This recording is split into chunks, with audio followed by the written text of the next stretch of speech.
لوگوں نے دیکھا کہ حضور مفتی اعظم ہند کی ذات کس طرح سے فتنوں کو روکے ہوئے تھی، سنیت اور فتنوں کے درمیان مضبوط دروازہ بن کر حائل تھی، اور اس ذات پاک کے دنیا سے پردہ فرما جانے کے بعد یہ دروازہ کھل جاتا ہے بلکہ ٹوٹ جاتا ہے۔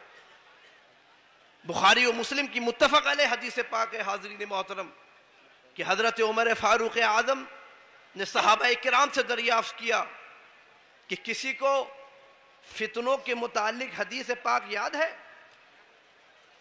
تو حضرت حذیفہ بن یمان فرماتے ہیں کہ ہاں مجھے یاد ہے، اور وہ مال و دولت اور اہل و عیال کے فتنوں کے متعلق حدیث سنانے لگے۔ تو حضرت عمر نے فرمایا کہ نہیں، میں ان فتنوں کے متعلق دریافت نہیں کرتا ہوں، میں ان فتنوں کے متعلق پوچھتا ہوں التی تموج کموج البحر، وہ فتنے جو سمندر کی طرح موجیں ماریں گے۔ تو حضرت حذیفہ نے فرمایا کہ اے امیر المومنین، آپ کو اور اس سے کیا؟ یہ راز و نیاز کی باتیں اور اشاروں کنایوں میں فرماتے ہیں کہ آپ کو اس سے کیا؟ آپ کے اور اس کے درمیان تو ایک مضبوط دروازہ بند ہے۔ تو حضرت عمر نے پوچھا کہ وہ دروازہ ٹوٹ جائے گا یا کھلے گا؟ حضرت حذیفہ نے فرمایا بلکہ ٹوٹ جائے گا۔ حضرت عمر فرماتے ہیں کہ جب تو پھر کبھی بند نہیں ہو سکتا، دروازہ اگر کھول دیا جائے تو بند کیا جا سکتا ہے، مگر اگر دروازہ ٹوٹ جائے تو کبھی نہیں بند ہو سکتا۔ حضرت مسروق نے حضرت حذیفہ سے پوچھا کہ وہ دروازہ کون ہے؟ حضرت حذیفہ نے فرمایا وہ دروازہ حضرت عمر ہیں۔ حاضرین محترم، تاریخ اسلام پر جن کی نظر ہے وہ یہ بات جانتے ہیں کہ حضور عمر فاروق اعظم کے وصال سے اسلام و مسلمین پر فتنہ و فساد کا دروازہ کھلتا نہیں ہے بلکہ ٹوٹ جاتا ہے۔ اسی طرح آج بر صغیر ہند و پاک کے سواد اعظم اہل سنت و جماعت کی تاریخ پر جن کی نگاہ ہے وہ بھی یہ بات جانتے ہیں کہ حضور مفتی اعظم ہند کی ذات بابرکت اہل سنت کی شرازہ بندی اور فتنوں سے تحفظ فراہم کرنے میں حضور عمر فاروق اعظم کی پرتوں اور عکس جمیل تھی۔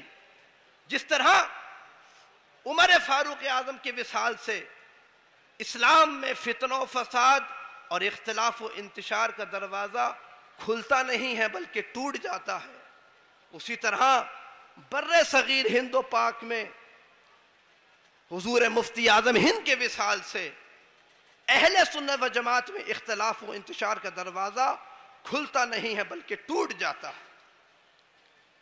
حاضرین محترم، وہ دروازہ جو حضرت مفتی اعظم ہند کے وصال سے ٹوٹ گیا تھا، اس دروازے کو جوڑا تو نہیں جا سکا، مگر حضور تاج الشریعہ نے حضور مفتی اعظم ہند کے طریقے اور ان کی روش پر چلتے ہوئے بہت سارے فتنوں کا سد باب کر رکھا تھا۔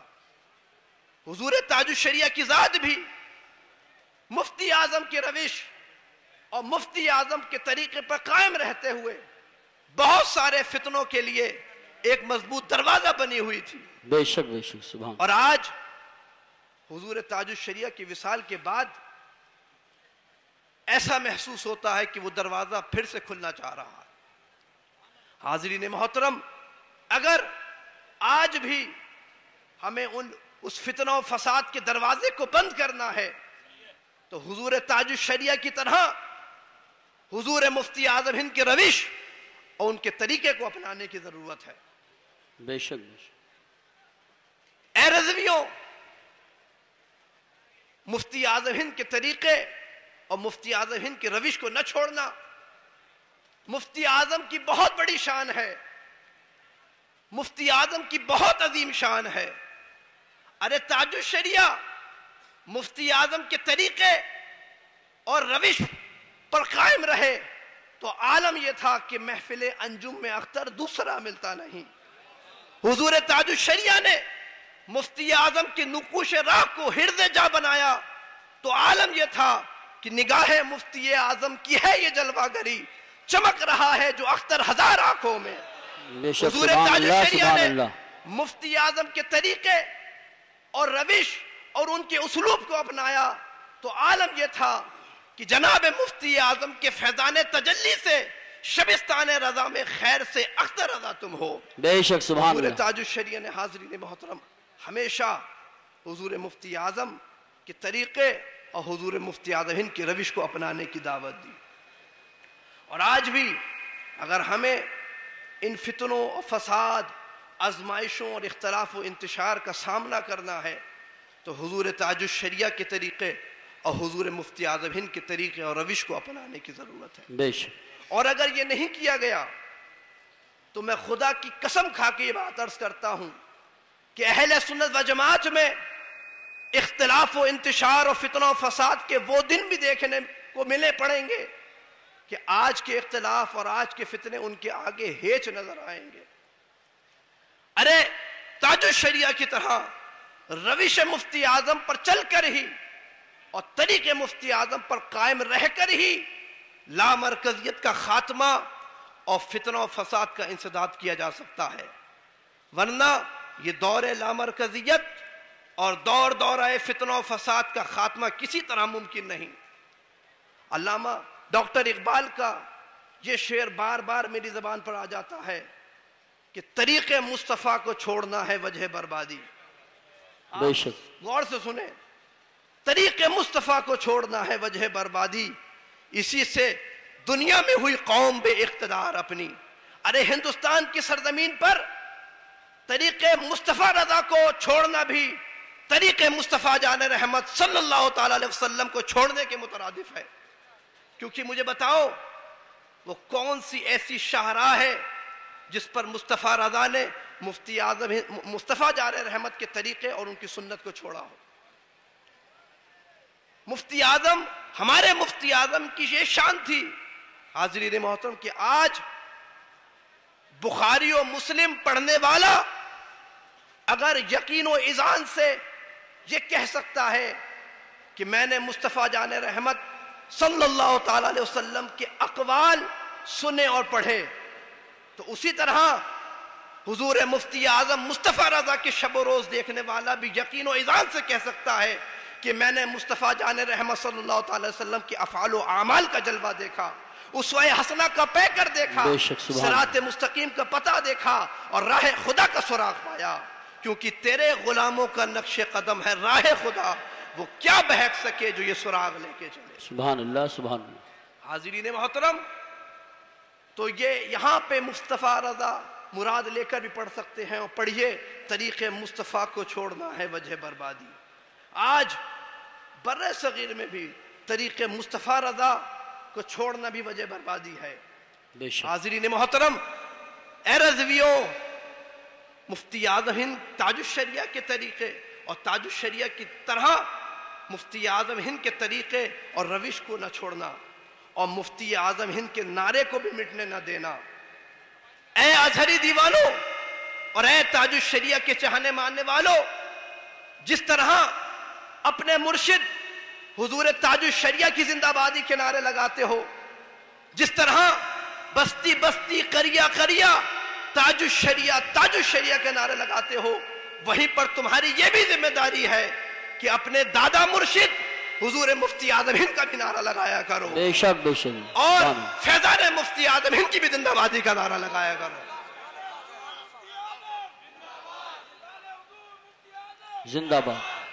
ارے مفتی اعظم کو نہ چھوڑنا، یہ ساری برکت، یہ ساری بہار اور یہ سارا فیضان بے شک حضور بے شک، مفتی اعظم ہند کا صدقہ ہے۔ بے شک بے شک، حق ہے۔ یہ مفتی اعظم ہند کی فیضان تجلی کا ہی نتیجہ ہے، بے شک۔ یہ نگاہ مفتی اعظم ہند کی جلوہ گری ہی کا نتیجہ ہے کہ چمک رہا ہے جو اختر ہزار آنکھوں میں۔ بے شک سبحان۔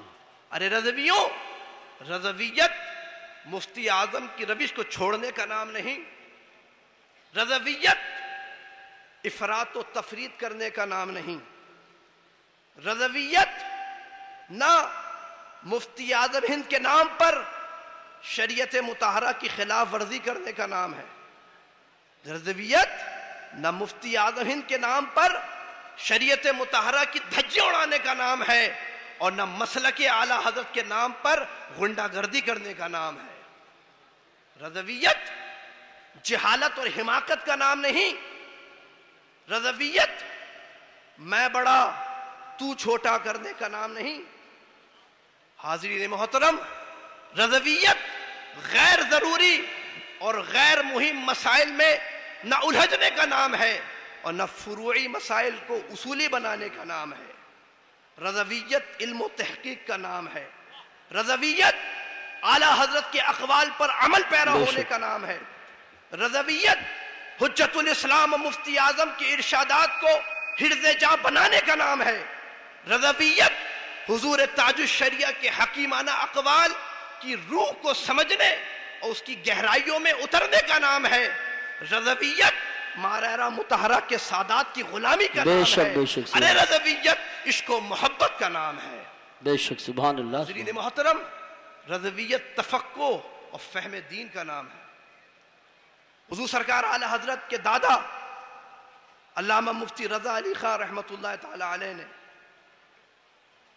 جس کی داغ بیل ڈالی تھی، اس فقہ و افتاء کی خدمت کرنے کا نام رضویت ہے۔ بے شک قدوۃ الواصلین علامہ مفتی رضا علی خان رحمت اللہ تعالی علیہ نے، جد امجد اعلی حضرت نے سن 1246 ہجری میں خدمت فقہ و افتاء اور خدمت علم دین کی کھیتی بوئی تھی۔ حاضرین محترم، اور آج ہم سب اسی کھیت کے گیہوں کے آٹے کی پکی ہوئی روٹیاں کھا رہے ہیں۔ علماء کرام سنیں، فقہائے کرام نے علم فقہ کے مراتب اور فقہائے کرام کے سلسلۃ الذہب کو استعارے کی زبان میں یوں بیان فرمایا تھا کہ حضرت عبداللہ ابن مسعود نے علم فقہ کی کھیتی بوئی، حضرت علقمہ نے اسے سیراب کیا، حضرت ابراہیم نخعی نے اسے کاٹا، حضرت حماد بن ابی سلیمان نے بالیوں سے دانے نکالے، امام اعظم ابو حنیفہ نے اس آٹے کو پیسا، امام ابو یوسف نے آٹا گوندھا، امام محمد نے روٹیاں پکائیں، اور آج ہم سب انہی کی پکائی ہوئی روٹیاں کھا رہے ہیں۔ سارے مفتیان کرام، سارے فقہ انہی کی پکائی ہوئی روٹیاں کھا رہے ہیں۔ یہ فقہائے کرام کی سلسلۃ الذہب کو بیان کیا۔ میں فقہائے کرام سے اس استعارے کو استعارتاً لیتا ہوں، اور رضویت اور بریلی کے خدمت فقہ و افتاء کی تاریخ تمثیلاً اور تفہیماً عرض کرتا ہوں کہ اعلیٰ حضرت کے دادا علامہ رضا علی خان نے بریلی میں سن 1246 ہجری میں خدمت فقہ و افتاء اور رضویت کی کھیتی بوئی تھی۔ اعلیٰ حضرت کے والد علامہ نقی علی خان نے اسے سیراب کیا، پھر اعلیٰ حضرت امام اہل سنت مجدد دین و ملت نے اسے سرسبز و شاداب رکھا، اس کی حفاظت و صیانت فرمائی، اور جب وہ پک کر تیار ہو گئی تو کاٹ کے عطا کیا۔ حجت الاسلام نے بالیوں میں سے دانے نکالے، حضور مفتی اعظم نے اس آٹے کو پیسا، مفسر اعظم اور ریحان ملت نے آٹے کو گوندھا، اور تاج الشریعہ نے روٹیاں پکائیں، اور آج ہم سب ان کی پکائی ہوئی روٹیاں توڑ رہے ہیں۔ سبحان اللہ ماشاءاللہ، بہت ہے۔